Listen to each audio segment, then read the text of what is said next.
At first glance, the term ethical grimdark sounds like a contradiction, but as you would discover when you read A Drowned Kingdom, it's a book that is based on grim realism and a protagonist that is developing a moral compass. Here's a little something to help you understand a little bit about what it's about.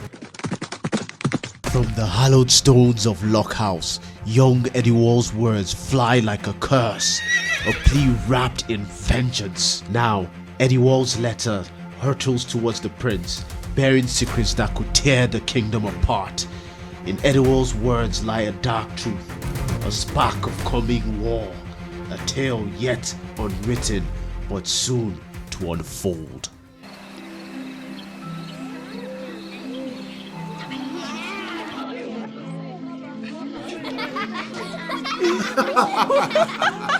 It was noised in secret ceremonies that Iker, chief druid imported from Nonsoon, had matched the secret paths guarded by a troop of the king's own knights, dragging captives with him.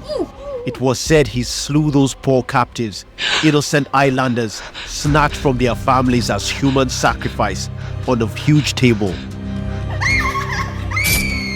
Iker, so the tellers told, threw the bodies down the pit of the great fire mount, but before the bodies plunged down, he and his druids slashed open their throats and drank of the corpse's blood, or so it was said.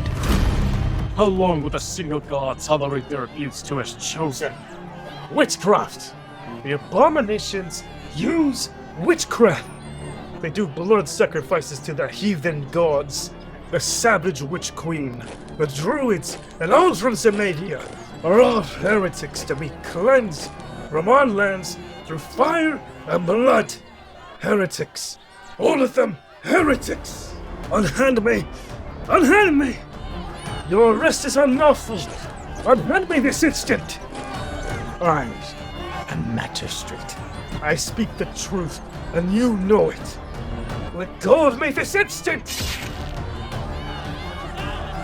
The knights were quickly assailed by a mob of more than 100 people. A bloody riot ensued. When all was finished, 2 knights lay dead, burned and trampled.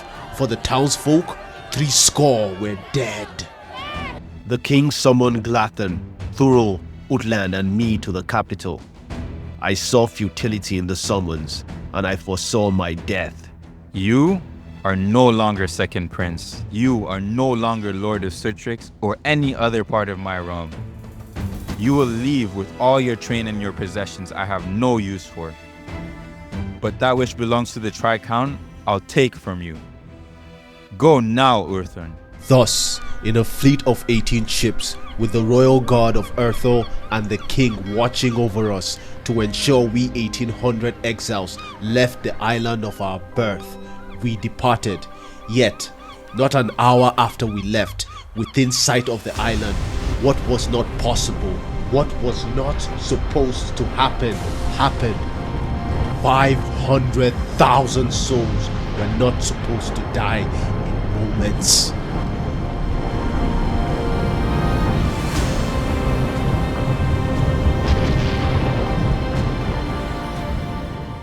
If you enjoyed that, like, comment, and subscribe. A Drowned Kingdom does not shy away from the harsh realities of power, culture, and identity. As we journey with Prince Orthun, we are thrust into a world where tradition is questioned, allegiances are tested, and personal growth isn't just a theme, but a very substantial force that drives the narrative forward. Orthun's gradual transformation from an arrogant, tradition-bound prince to a ruler grappling with the weight of his ancestors' legacy is the beating heart of the story. And it's not just about him. It's also about the rich collection of characters in the story, their interactions, their relationship, and how each of them navigates the rich cultural tapestry that makes up the Drowned Kingdom. The Drowned Kingdom is epic from start to finish. It just works for me. Oh,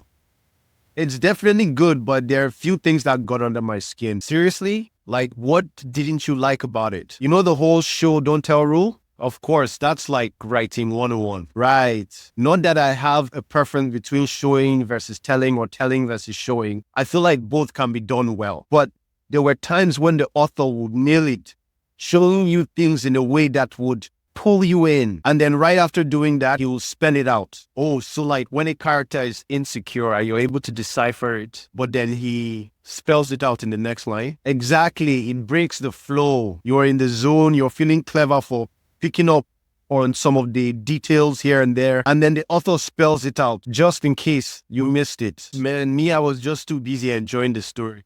Did that happen a lot? No, not too much. When it did happen, it kind of pulled me out of the story. But it's kind of like a little reminder that it's his debut novel, which, by the way, like aside from that, he did really, really well.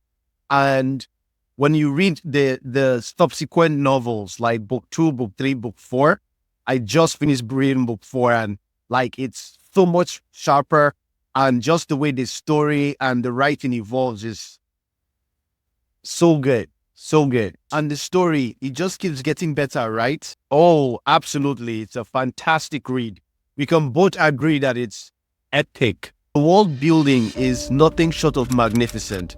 P.L. Stuart makes you care about every single detail, including the crumbling pieces of Orthon's kingdom, the intricacies of the court politics, and the decisions that they have to make. Every single piece of the narrative always feels so engaging because it's always moving forward. And you can tell that he crafted it with a lot of care and intention. Sometimes you feel like you're walking right next to the characters in the book and just experiencing what they are going through as they live their triumphs and their tragedies. The prose is very accessible. It helps you to always know where you are and what is happening in the story. There isn't a point in the story where you're confused about anything. I can feel P.L. Stewart's intention in every scene in the book as it is steeped with emotional depth, clarity, and purpose. If you enjoyed this review of A Drowned Kingdom, I know the perfect review for you to watch next.